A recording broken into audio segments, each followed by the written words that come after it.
Whoa, whoa, whoa, whoa. No, it's fine, I promise you.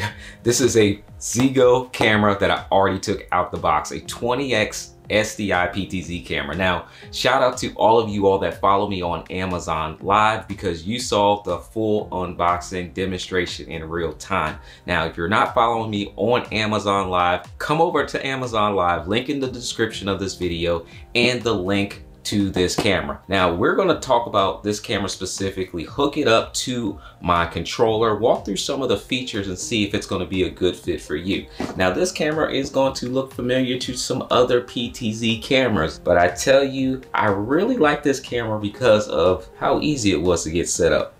Let's do it. Hey, what's going on everybody? Monty Weaver here, helping you navigate this world of digital tech and social media. Now, if you're brand new here on YouTube, make sure you get subscribed for a lot of fun videos as it relates to digital tech and social media. Now, today we are going to be looking at this ZEEGOO PTZ camera. Now, I'm a huge fan of PTZ cameras. If you've watched any of my live streams, especially on Amazon Live, you know that I like to show a lot of behind the scenes. And one of the ways that I can do that is with the flexibility of a camera that can pan, tilt, and zoom, hence PTZ. So now this will be the third camera that I have in this office studio, but this camera is really going to be used for my next upcoming conference hybrid event that I have to live stream. Now, if you want to see that behind the scenes action, make sure that you check out the video that I'm going to link above. And that was a previous conference, and I'm actually going to be doing it for the same client.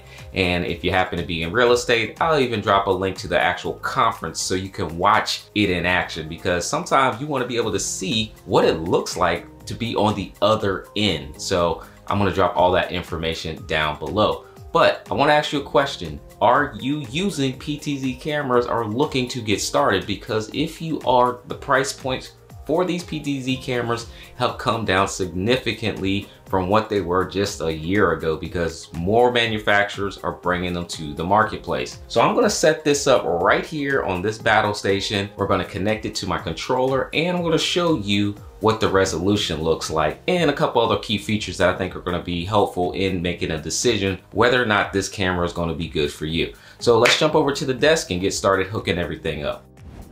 Now, as you can see, everything that was in the box is already laid out on the table. Trust me, when I was spinning that box, it's empty. I already took everything out, but I will show you what came in the box just in case you need it. Now, first off, we have our PTZ camera remote, which are essential, especially if you don't have a PTZ controller. Good way to get started is with your remote.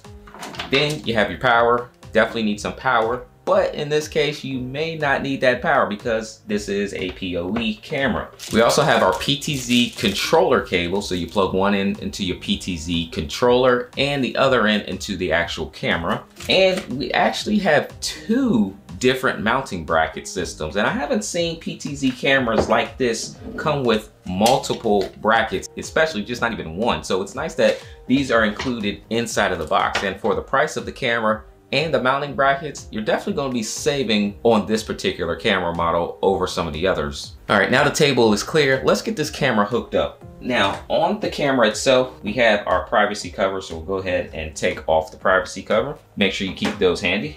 Now we'll take a look at the camera itself, and we see that we have our power on off. Our power adapter cable will plug in right here. USB 2.0 for any updates, SDI connection, HDMI connection, our network connection, RS-232 inputs, outputs, RS-485, and we have the ability to change the resolution on the camera with the line inputs as well. So if you've seen other videos here on the channel, a lot of these will look like the exact same inputs because they are. Now, one of the benefits of having this type of camera is it's PoE, power over Ethernet. So if you have any networking experience or if you have no networking experience, simply buying a PoE switch and connecting it to your existing network, you don't have to do any other custom configurations if you don't want to. You can literally just plug in one Ethernet cable and then plug it into your new camera. So I'm gonna plug this into my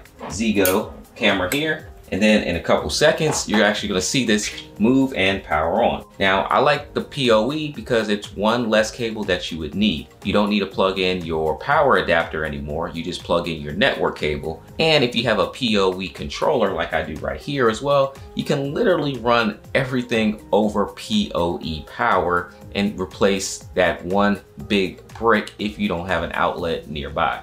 Now that the ZEEGOO camera is powered on, we need to borrow a couple connections because I don't feel like running brand new connections. Now, right above here, I have a PTZ Optics PTZ camera that's mounted on my boom arm that's already got HDMI cables running to my A10 mini switcher, and it's already got the connection from my controller to that camera. So I'm just gonna borrow the connections and just run them right into my ZEEGOO camera just to show you how easy it is to set these up, even if you have existing PTZ cameras in your workflow.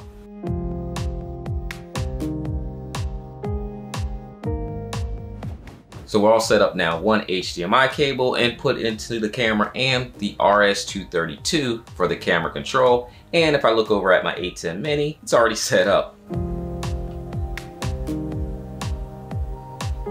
So as you can see, just like that, we've got this camera already hooked up. Now, if you want to configure your IP address and make sure that it has network connectivity to network to an IP camera like I use on the SuperJoy, you can definitely do that. But I even tested this out with my HuddleCam controller and it worked just fine, just using serial. So if you need basic level setup or more advanced level setup, you definitely have the flexibility with this camera. Now, again, I like to use the controller as well to make sure that I can use the camera to move in either direction. And just by having the camera along with the controller, you just have two ways of actually controlling it. Now, you can also throw some software into that, but we might talk about that in another video. Now, we even take a look at some of the on-screen settings, and this is kind of important if you want to daisy chain PTZ cameras together. So what is daisy chaining? It means connecting multiple cameras together using the RS-232 connections, the ins and outs on the back of the PTZ cameras, and being able to control them with the one controller. And in my case, using the SuperJoy controller. Now, if you want to have the ZEEGOO camera not be the main first camera in the setup, you will need to change the communication type. So I'm going to show you that on the screen here by hitting the menu button and going to communication setup and making sure that I change the V address to either 2, 3, 4, essentially whichever number camera it is in your daisy chain setup. So you can see here I have it set up to 3 because I'm already using 2 PTZ Optics camera. So the ZEEGOO camera is actually the third camera in my setup. So I want to make sure that this is set to a V address of 3. So just a little note if you're going to use multiple cameras. Now, if you use a controller like this SuperJoy controller for your ZEEGOO camera, you have a lot more options at your disposal because this controller allows you to change things like the iris and the backlight, the exposure, a whole bunch of different settings that are on the controller itself. So you don't even have to use the menu button and go through with the actual remote. Now, we have this ZEEGOO camera right now set up as our first camera. So I'm going to select camera 1 and you'll see that it doesn't want to move. That's because it's set up for that V3. So I'm gonna grab my remote. We're gonna set this back to communication V1 for this example. And hit enter. And now with the joystick, you see that it'll move. So again, super important that if you can't get your controllers to work if they're daisy chained together, if you're using serial, make sure you check that communication. Now, when it comes to my opinion on this ZEEGOO camera, it checks all the boxes of a PTZ camera. Now, it looks very similar to other cameras on the market, so it makes it look good in my overall production workflow. I like it because of the price point is good. It comes with all the essentials that I need, the remote, and I'm even impressed that it comes with those stands, those mounting brackets, because that is something that you don't really see. So I like the ZEEGOO camera. I'm gonna put everything in the description that I'm using. If you haven't followed me on Amazon Live, where we actually walked through this and had a lot of fun in the chat over there, make sure you check me out over there. And a direct link to this camera, along with all the accessories that I use, are gonna be linked right below the video. Now, I hope you got some value from this video and look forward to seeing you in the next one.